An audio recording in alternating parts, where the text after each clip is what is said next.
Now, really wanted to show you guys one of our favorite Waterhole setups. And literally it has all the ingredients for an outstanding Waterhole setup. We'll talk about those ingredients, but Jen, you shot one of your best bull bucks out of this. I think it was, what, 222 inches. Just kidding. Yeah. No, it was my first bull buck Field out dress, of here. 220. Field dressed. I think it was like 224. Yeah, I think it something was. like that. Yep. And really nice buck. And then I shot a 5-year-old a little while after that. So we shot 2 mature bucks out of here. Within a month or so of each other, Yeah, I think. something like that, maybe in 2 weeks. Yeah, I think mine was an evening stand, and then yours was a morning, and you shot him around 11. I think is right around what time it was. Yep. Just in time for my daughter Autumn to show up, which was kind of cool. She was visiting that year. But anyways, and then last year, unfortunately, this is where I wounded LL Beams. We're still hoping he's around, hoping and praying. But we're going to show you the ingredients to this, and we'll be there soon. It's pretty bumpy down here. It is, yeah. And this is where I got stung by the hornets, right about where your back is going by right now. So I'll stay away from that log. The stand location is phenomenal here. We actually had a family tradition ladder stand, and it had to stick out that way.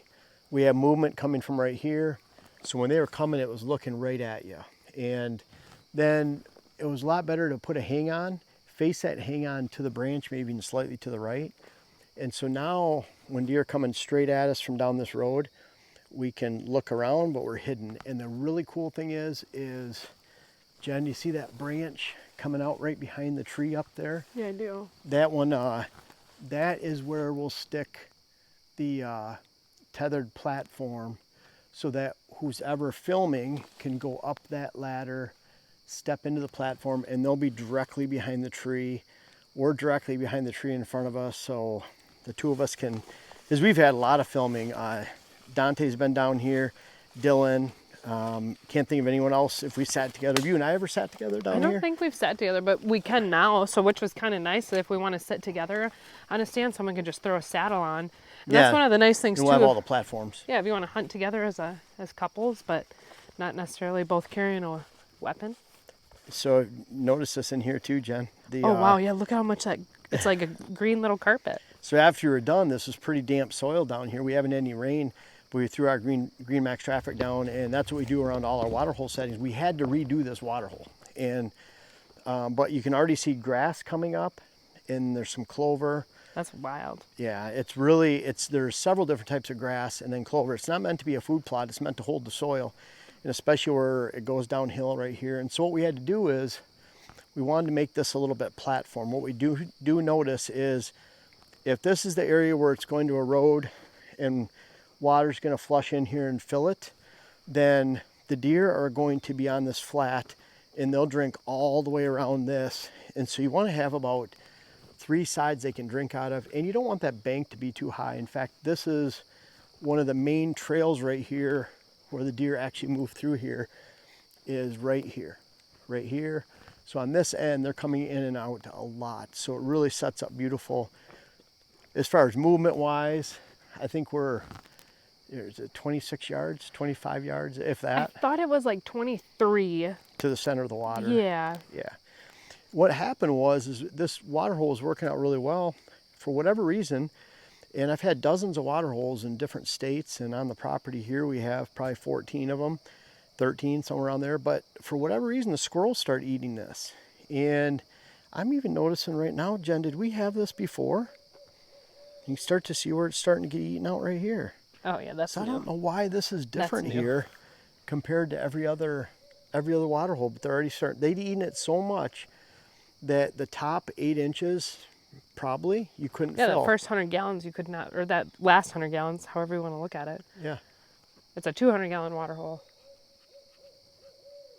Hopefully you guys can hear that owl in the background. Pretty cool.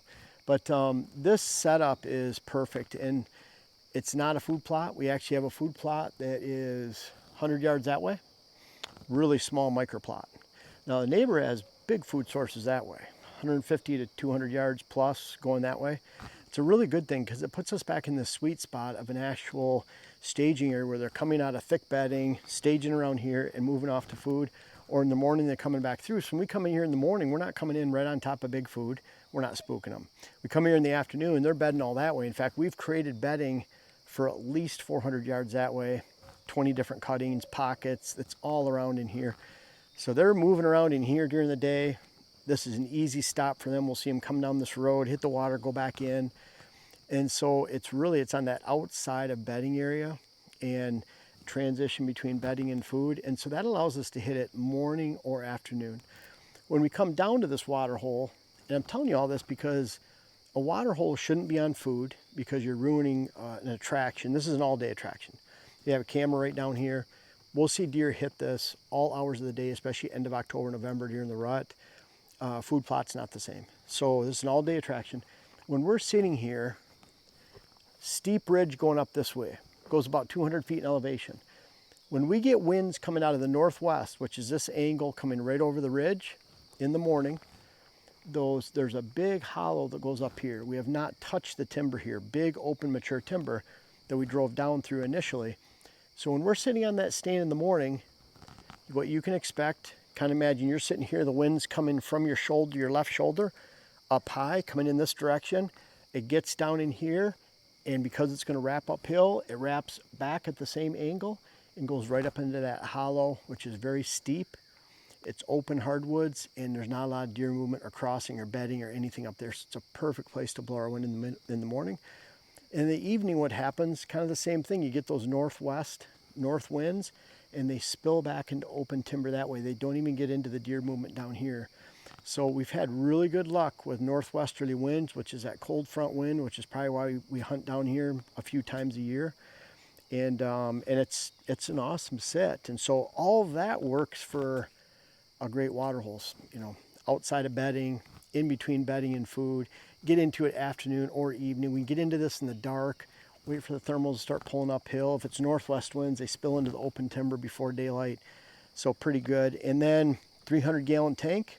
Once this is full, which it is right now, be September 1st in a couple days, we'll leave this for the year. When we get good rains, it'll self-fill on the high side. So we'll get some good moisture in here. And that 300 gallons, make sure it lasts. Very, very critical. This is 25 inches deep and 300 gallons. I've seen some out there that might be 200 gallons, 250 gallons, or 12 inches deep, 15 inches deep. The more surface area you get, the more evaporation you get, the higher the amount of gallons go per day. And so this is a really good balance right here where we can have 2 or 3 deer step into this. They'll get down on their knees and drink out of it. And so not a lot of evaporation and still really good deer use. The opposite would be a 55-gallon drum full of water. They can't even hardly get their antlers in there if it's a decent sized buck. So this has all the ingredients from stand location, all day use, the size, the flat area around here, the depth of the tank so we're not getting evaporation. And we use Rubbermaids. They're 300 gallons. We get them at TSC places. Jen, I would say normally we're in like that 279, 280 range. I would say so. Yeah, the last few times we've bought them, and they seem like they're hard to find sometimes. They are. We actually had a CAD design built up for our own design to try to sell these. And I forget, our price was going to be close to 300, right? I think so, yeah. So it was going to be what Rubbermaid sells there for. It was going to be deer specific with a stairway coming down. And that way they'd have critters that have a ramp to get out. Really critical to have this in here, this critter stick so they can get out. But just price point, we would have had to sell it to you guys with shipping and trying to make money. We had to sell it for $500, and that'd be stupid. It wouldn't make sense. We were going to actually sell it with a dome so you could keep the bears out of it in the spring. We have a really good design, but we weren't going to order 5,000 at a time, and even then the price point was just horrible compared to just going to a local feed and seed and buying one for under $300. So I'm not saying that's not a lot of money, but unless your squirrels are eating them, they last for years and years and years. We get a lot of years. I know that on our old property in Coon Valley, like 2 properties ago that we stopped hunting in 2013, I think is what it was. We have water holes from 2004 that the neighbor's still using. So I mean, these are going on 20 years plus that water holes can last. And then again, we're seeding it. We want this to be a very low value food source. We don't want it eaten down to the ground. The opposite of that is clover. If this is all clover, clover does not take a lot of vehicle or hoof traffic. There's a lot of hoofs already around here. And so what happens is it chews up that clover and it turns this into an eroding mess.